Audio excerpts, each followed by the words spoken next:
오늘장 지수보다는 계속 종목을 나눠서 봐야 되고, 그리고 또 여러 가지 이슈에 상당히 좀 민감하게 반응을 한다. 전문가들이 입을 모아 이야기를 합니다. 그 중에서 뭘 기억해야 될까요? 세 가지 포인트로 딱 정해 드립니다. 오늘 토마토 투자클럽의 김근우 전문가 만나보겠습니다. 안녕하세요. 네, 안녕하십니까. 김근우입니다. 예, 오늘 골라주신 첫 번째 체크 포인트 알아보겠습니다. 오늘 첫 번째로 방산주를 보셨네요. 방산주 예정된 상승해 주셨는데, 앞서서도 방송에서 이 방산주를 소개를 해주신 적이 있었던 걸로 기억을 합니다. 오늘장 워낙에 자동차라든지 다른 섹터에 눈이 쏠려 있는데 그 틈새에서 방산주들이 슬금슬금 올라오는 모습인데요. 어떤 배경이 있는지부터 설명을 해주시죠. 우선 지난주에 보면은 제가 월요일부터 이제 금요일까지 좀 꾸준히 방송 출연을 하는데 아마 아무도 얘기 안 했던 방산주를 제가 지난주 월요일, 아마 금요일 이렇게 두 번 해서 좀 또렷하게 얘기를 드렸던 것 같아요. 1분기에 보면은 방산주는 전형적인 주도주의 모습, 그러니까 두 자릿수 이상의 상승률을 보여주면서 강했던 모습을 보여줬으나 2분기에는 사실 좀 약세를 면치 못했습니다. 그러면 다시 출발하는 시점이 언제냐로 봤을 때 제가 지난주부터 좀 담아야 된다라고 이야기 드렸던 측면이 있는데 이런 지점들을 비롯 봤을 때 오늘의 상승이 아무래도 좀 당연하다라고 느껴질 정도로 잘 올라와 주고 있는 방산주의 모습이다라고 말씀드릴 수 있을 것 같고요. 그 중심에 있는 거는 다양한 이슈가 있습니다만 한 두 개 정도로 압축을 시킬 수 있을 것 같습니다. 우선 첫 번째로 봐야 되는 게 이제 2024 유로사토리입니다. 지금 프랑스에서 오늘부터 해서 21일까지 열리고 있는데 유로사토리가 보면은 세계 3대 방산 전시회로 좀 꼽힙니다. 그래서 올해 같은 경우는 이제 2,000여 개 정도 업체가 참여를 하는데 우리 기업들 중에서는 당연하겠지만 방산 3대장이 있죠. 한화 에어로스페이스부터 LIG 넥스원, 현대 로템 이 세 가지 기업이 참여를 하게 됐고 그 중심에 있는 거는 단연 지금 한화 에어로스페이스입니다. 다연장 유도무기체계 이제 천무를 유럽에서 이제 처음으로 좀 실물 전시했습니다. 그래서 아무래도 기존에 이제 천무에 대해서 관심을 많이 보이고 있었던 유럽을 포함해서 지금 중동이나 동남아 국가에서도 좀 관심을 보여주고 있다는 이야기가 나오고 있는데 이런 지점이 아무래도 행사에 대한 모멘텀을 우리 방산 3대장이 좀 받고 있다라고 볼 수 있겠고요. 하지만 지금 더 중요한 모멘텀, 오늘 이제 상승을 주도하게 만들었던 가장 중심에 있는 모멘텀은 당연하겠지만 이제 루마니아 모멘텀입니다. 오늘부터 해서 이제 신원식 국방부 장관이 그리고 국방부 팀이 루마니아와 폴란드를 공식적으로 방문하게 됩니다. 그래서 루마니아 일정을 먼저 시작하게 되는데 일정을 보게 되면 대부분이 이제 방산 관련 인사들, 국방부 인사들을 만나게 됩니다. 인사들을 보자라면 대통령실 이제 국가안보수석 보좌관, 상원 국방위원장, 그리고 국방장관, 마지막 총리까지 이제 예방하기로 되어져 있거든요. 그렇다라는 거는 아무래도 이제 국방 정책을 전체적으로 이제 총괄하는 모든 사람들을 만나는 것이다라고 볼 수 있겠고, 그럼 왜 이렇게 우리나라에서 루마니아의 방산 관련 산업에 모멘텀을 집중하느냐라고 볼 수 있는데 루마니아 자체의 계획을 보면요. 2032년까지 해서 399억 달러, 우리 돈으로 하면 54조 원 정도를 투입하겠다라고 발표를 했습니다. 루마니아에서. 그러면 이럴 때의 모멘텀을 가져올 수 있는 기업들이 뭐가 있느냐? 일단 지켜봐야 되는 건 루마니아 옆에 있는 폴란드가 이미 우리 기업들에 대한 방산 아이템들을 많이 수주를 했어요. 그리고 이걸 지켜봤던 루마니아가 굉장히 많은 관심을 보인 상태로 우리가 지금 뛰어든다라고 보시면 됩니다. 그래서 지금 루마니아 측 같은 경우는 이제 대놓고 이야기한 게 K9 자주포, 그리고 탄약 운반차 패키지, 그리고 추가로 보면은 이제 하나 에어로스페이스의 아이템들을 굉장히 많이 관심이 있어 합니다. 그래서 계약 금액이 이제 1조 4천억 정도를 우선적으로 우리가 협상할 수 있지 않을까라고 현재 모멘텀에선 보고 있거든요. 그럼 이런 지점들이 또 있고 또 하나로 보게 되는 게 이제 LIG 넥스원의 지대공 유도무기 신궁입니다. 그래서 신궁도 이제 1,200억 원 규모의 도입도 추진할 예정이다라고 일단 얘기는 나오고 있어요. 물론 실제 계약은 시간이 좀 지나봐야 알 겁니다. 우리 국방 인사들이 도착해서 루마니아의 국방 인사들과의 교류가 어떤 식으로 마무리되는지까지 지켜봐야 됩니다만은 지금 수치까지 구체적으로 여러 가지 얘기가 나오고 있는 거는 사실 우리가 무시할 바는 아니고 이 모멘텀으로 또 우리 방산주들이 잘 상승을 해주고 있는 모습이기 때문에 이거 꼭 지켜봐야 되는 것 중에 하나다라고 말씀드리고요. 또 하나는 이제 19일부터 해서 폴란드 방문도 진행합니다.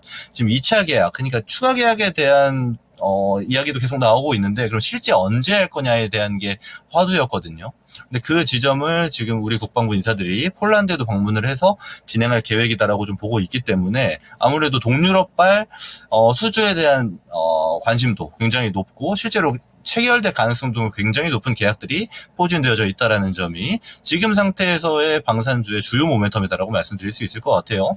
차트 보면서 추가 설명을 드리겠습니다. 제가 모멘텀 설명드렸던 건 이 세 종목밖에 없습니다. 하나 에어로스페이스, LIG 넥소, 현대로템입니다. 근데 이 세 종목을 봤을 때 어떤 측면 봐야 되냐면 셋 다 비슷한 위치에 있어요. 어디 지점이냐? 다 신고가 레벨에 있습니다. 신고가를 돌파했거나 예를 들어 LIG 넥소는 오늘 강하게 돌파를 했는데 현대로템이나 하나 에어로스페이스 같은 경우는 실제로 이제 신고가에 도달을 했거든요. 그럼 이후 모멘텀이 지속될 수 있느냐를 봤을 때 지속 가능성이 아무래도 있는 이슈들이에요. 그리고 추가로 보자라면 이제 1분기 실적이 좀 안 좋았던 하나 에어로스페이스 같은 경우도 1분기에 지연됐던 실적까지 찍힐 것으로 예상이 되기 때문에 아무래도 신고가 윗단에서의 움직임이 좀 나올 가능성이 높지 않을까라고 보고 있고 그 선두에는 오늘 같은 경우 LIG 넥스원이 있다라는 지점을 참고해서 보시면 될 것 같습니다. 이외에 빅텍이라든지 또 스페코처럼 이제 방산 모멘텀을 받는 종목들 중에서 중소형 해칭 종목들은 이 세 가지 모멘텀에 해당이 안 됩니다. 그래서 나도 방산주인데 나도 이제 전쟁 관련주인데 가지고 계신 분들은 모멘텀이 좀 다르다라는 지점 참고로 보시면 되겠다라고 말씀드려보도록 하겠습니다. 예, 그래서 방산주 지난 이 시간에도 딱 3포인트에서도 그때 방산 얘기를 나눴었는데 확실히 반응이 좀 나오고 있고 그렇다면은 이 외교의 성과가 나올 때까지 시세가 조금은 더 이어질 걸로 보시는 거죠? 맞습니다. 사실 굉장히 좋은 질문 주셨는데요. 오히려 계약이 되고 수주가 된다라면 1분기에 그랬던 것처럼 다소 모멘텀이 죽을 수 있습니다. 그래서 지금 단기적인 모멘텀이 굉장히 살아있는 어떤 섹터이기 때문에 지금 당장에 좀 보실 부분이 있다라고 말씀드릴 수 있을 것 같고요. 다만 우리가 좀 유의해야 될 지점은 아예 오늘 종가로 들어간다라거나 지금 고점대에 물려 있는 자리가 될 수 있거든요. 이런 것보다는 약간의 조정이 나왔을 때 세 종목 모두 추가로 자리를 잡는 구간대가 나올 겁니다. 그럼 그 구간에서 들어가는 게 보다 효율적일 수 있다라는 말씀도 같이 드려보도록 하겠습니다. 있습니다. 오늘 급등하는데 따라가기에는 약간은 좀 부담스러우시다면은 조금 전에 이야기를 해주셨던 그 방법으로 접근을 해보셔도 좋겠습니다. 방산주 첫 번째 포인트였고요. 다음 두 번째 넘어가겠습니다. 오늘장 자동차주를 빼놓고는 이야기가 안 되죠. 특히나 그 중심을 잘 잡아주고 있는 현대차. 현대차 여러 가지 호재성 뉴스들이 들려오고 있는데 그 가운데서 실체가 있고 또 상당히 새롭다고 해야 될까요? 인도 IPO에 나서고 이 부분이 슬슬 크게 윤곽을 드러내고 있습니다. 이것이 현대차 그리고 인도 증시에도 윈윈이 된다 이런 평가들이 있던데 현대차가 인도에 IPO를 하게 되면은 국내에 또 상장돼 있는 이 현대차 주식 같은 경우는 더블 카운팅 이슈도 뭐 조금씩 얘기가 나오던데 어떻게 봐야 되는지 지금 현재 진행 상황도 같이 설명을 좀 해주시죠. 네, 일단 오늘 아무래도 증시를 뒤덮은 이슈, 오늘의 가장 중심이 되는 이야기가 되지 않을까라고 먼저 말씀드릴 수 있을 것 같아요. 지금 현대차 인도법인이 이제 인도 증권거래위원회에 IPO 신청서 냈습니다. 그런데 내고 보니까 그럼 이게 어느 정도 파급력인가 봤더니 인도 증시에도 어마어마한 파급력, 그리고 실제로 이제 현대차에서도 굉장히 좋은 모멘텀을 이어갈 수 있겠구나 하고 하는 내용들이 오늘 시장을 좀 뒤엎었고, 그 중심에 있던 게 아무래도 현대기아차가 될 수 있겠고, 자동차 부품주들도 같은 모멘텀을 좀 받고 있다라고 말씀을 드릴 수 있을 것 같아요. 그러면 도대체 어떤 내용이길래 이렇게 좋은 모멘텀인가를 봤을 때에는 일단 좀 특이한 방식이 있습니다. IPO 보면은 보통 신주 발행을 해서 그 신주 발행한 만큼의 자금을 확보하는 게 보통 IPO의 정석적인 모습인데 현대차 같은 경우는 이제 공개 매각 방식으로 하죠. 들고 있던 지분을 매각하는 겁니다. 그래서 이 부분이 좀 특이하다라고 볼 수 있는 건데 근데 규모가 사실 지금 어마어마합니다. 지금 나오고 있는 게 예측치가 한 30억 달러 정도 얘기가 나와요. 우리 돈으로 하면은 이제 4조 한 1,600억 정도 얘기가 나오고 있는데 이게 인도 시장 같은 경우는 사실 최대 규모입니다.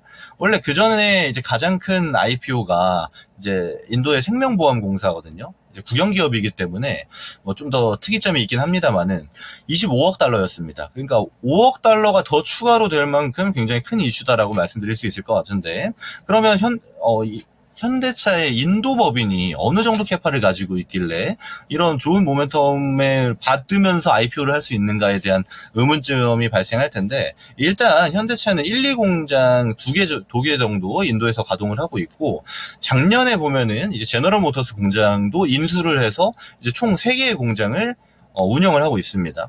왜냐하면 그만한 게 지금 인도 법인 같은 경우가 사실 현대차가 해외 법인이 굉장히 많습니다. 총 9개 정도가 되는데 그 중에서 성장률이 제일 높은 게 인도 법인입니다. 그만큼 인도에서 잘 팔리고 있고 이제 팔리는 량 같은 경우는 인도 전체 자동차 완성차 업체 중에 3등 정도 됩니다. 보통 2, 3등이 좀 비슷하긴 한데 그래서 그만큼 많은 캐파를 가지고 있고 그리고 우리가 또 하나 들여다봐야 되는 지점은 인도 같은 경우는 인프라 확충이 아직도 엄청 많이 돼야 돼요. 그래서 자동차 도로라든지 자동차 관련 인프라도 굉장히 많이 확충을 해야 되는 한국에 자동차조차도 지금 굉장히 많이 팔리고 있다라는 겁니다. 그렇다라는 얘기는 뭐냐면 인프라가 더 많이 추가되고 자동차를 구매해야 되는 사람들이 많아지면 많아질수록 오히려 훨씬 더 많은 매출이 기대되고 있는 시장이기도 하다라는 거거든요. 근데 지금 성장률이 어느 정도 나오냐면 이제 전년 대비 한 30% 이상 증가할 것으로 좀 예측을 합니다.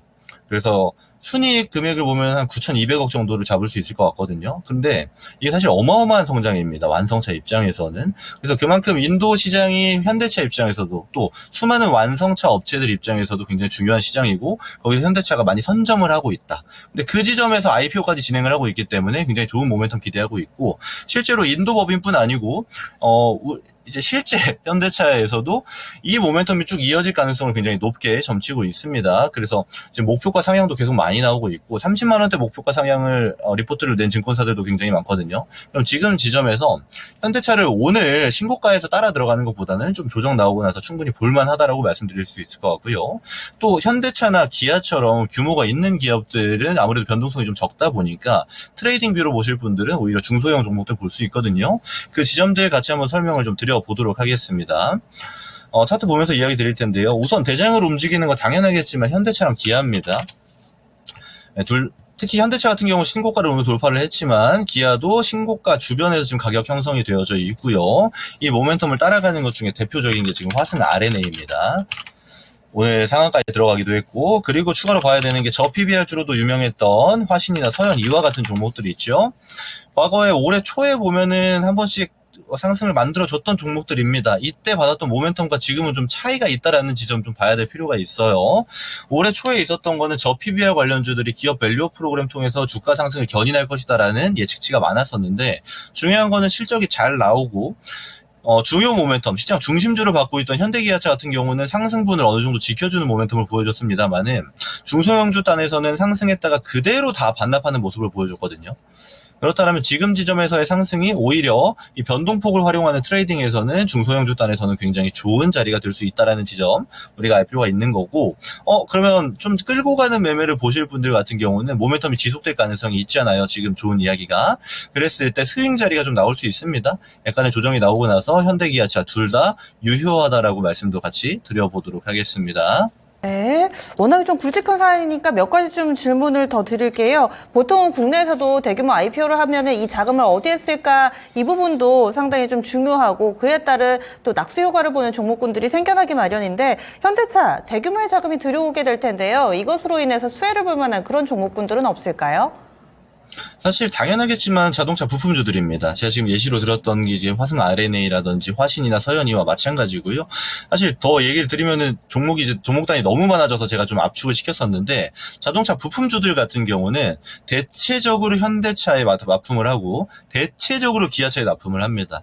그렇다라는 거는 당연하겠지만 인도 캐파가 늘어나겠다라는 거를 관철하면서 지금 IPO 진행하고 있는 거거든요. 그러면 현대차의 캐파가 늘어난다라는 거는 부품주들 또한 같이 모멘텀을 받을 수 있다는 얘기가 되는 거고 또 하나 중요한 지점은 끌고 가는 거는 사실 중소형주한테 지금 안 맞을 수도 있습니다. 왜냐하면 사실 인도에서 이제 매출이 현대차가 잘 나온 게 뭐 오늘 내일 일이 아니에요. 굉장히 꾸준히 잘 나오고 있었고 과거에도 그랬고 앞으로도 성장 가능하다라는 얘기가 되는 거거든요. 그랬을 때 과거 저 PBR 종목들 모멘텀 받았던 것처럼 상승하고 나서 조정기가 좀 길어질 수 있습니다. 중소형주 같은 경우에는요.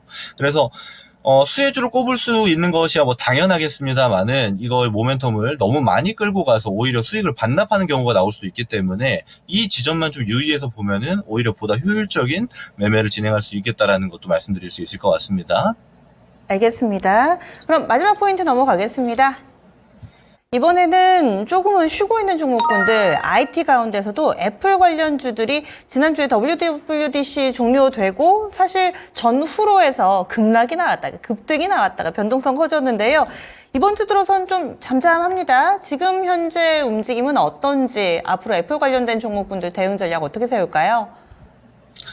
네, 우선 애플 관련주 제가 오늘 가져온 이유는 봐야 되는 이유가 좀 명시가 되어져 있었어요. 지난주부터 해서 좋은 얘기가 굉장히 많았는데, 근데 이 모멘텀을 채 받기도 전에 시장 이슈에서 좀 멀어진 감이 없지 않아서 다시 한 번 더 우리가 좀 지켜봐야 되는 이유에 대해서 좀 말씀을 드리고 관련주들도 같이 좀 이야기 나눠보도록 하겠습니다. 일단 지난주에 이제 WWDC가 끝났습니다. 애플 개발자 회의죠. 근데 이때 굉장히 좋은 얘기들, 중요한 얘기들이 많이 나왔어요. 근데 가장 중요한 핵심적인 내용이 뭐냐면 AI를 결합한 애플 인텔리전스였거든요. 그럼 애플 인텔리전스가 뭐냐? 지금 아이폰 쓰시는 분들 많이 계시겠지만 시리도 이제 AI 중에 하나입니다. 근데 과거에는 이제 애플 AI의 한계점이 좀 명확했어요. 근데 이 지점을 좀 돌파하겠다라는 건데, 그럼 돌파하는 방식을 어떻게 갈 것인가가 있는데, 여기서 이제 중요한 모멘텀이 나옵니다. 먼저 첫 번째는 기능상의 얘기를 좀 말씀드리자면, 예를 들어 이미지를 만들어낸다든지, 우리가 흔히 알고 있는 지금 챗 GPT-4, 5 있죠.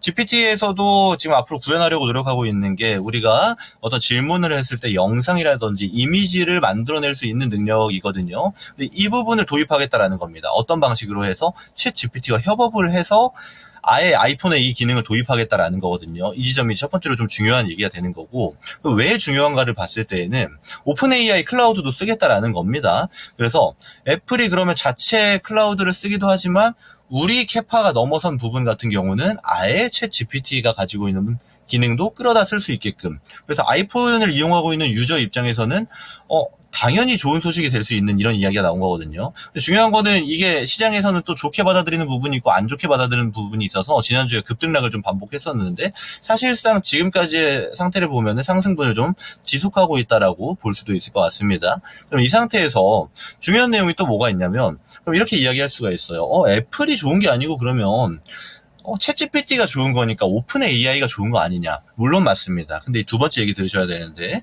이 WWDC에서 또 하나 중요한 얘기 나온 게 어떤 게 있냐면, 이제 애플 실리콘에 대한 이야기였습니다. 이 애플 실리콘 우리가 자세히 들여다봐야 되는데, 지금 이제 빅테크 기업들 중에서는 대부분이 자체 칩을 개발하고 있어요. 이 자체 칩 개발은 엔비디아의 의존도를 좀 낮추겠다라는 게 다 내포되어져 있습니다.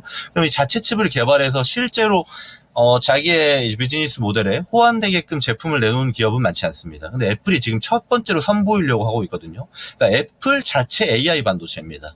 그래서 지금 애플에서 쓰는 데이터 센터도 자체 칩으로 최대한 많이 구현을 하고 부족한 건 좀 엔비디아에서 끌어다 쓰겠다라는 얘기도 하고 있는 것이고, 이랬을 때 그러면 앞으로 부가가치를 만들어내는데 엔비디아 칩이 지금까지 지연됨으로써 시행하려는 수많은 계획들이 차질이 있었던 빅테크들이 많거든요. 대표적으로 MS가 있고 구글이 있고 애플이 있습니다. 근데 애플이 먼저 이 선두를 끊음으로 해서 앞으로 AI 반도체에서도 좀 다른 모멘텀이 나올 가능성이 좀 높다라고 볼 수 있는 것이고, 그렇다 보니까 지금 첫 번째로 제가 이야기 드렸던 이 오픈 AI, 챗 GPT에 대한 모멘텀이 있죠. 이게 또 자세히 들여다보게 되면은 지금 그럼 이 호환된 생성형 AI를 쓸 수 있는 거는 언제, 그러면 당장 지금 우리가 아이폰 업데이트하면 쓸 수 있느냐? 아닙니다. 아이폰 15 모델부터 가능하거든요. 근데 중요한 거는 대부분의 아이폰 이용자들이 아이폰 15 이전 모델입니다. 그러면 업데이트를 해도 호환이 안 돼요. 이 말인즉슨 뭐가 되냐면 지금부터 도입할 애플의 애플 인텔리전스 시스템을 이용하려는 모든 고객은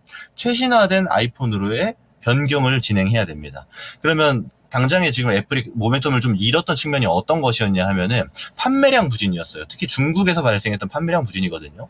근데 이걸 다시 생각해보면 지금 안 팔리고 있던 것들을 기존에 가지고 있던 사람들이 바꾸게 되면 다시 한번 새로운 바람을 일으킬 수 있는 어떤 하나의 모멘텀이 될 수 있다는 거고, 그 중심에 있는 게 애플 인텔리전스 시스템이다라고 말씀드릴 수 있을 것 같습니다.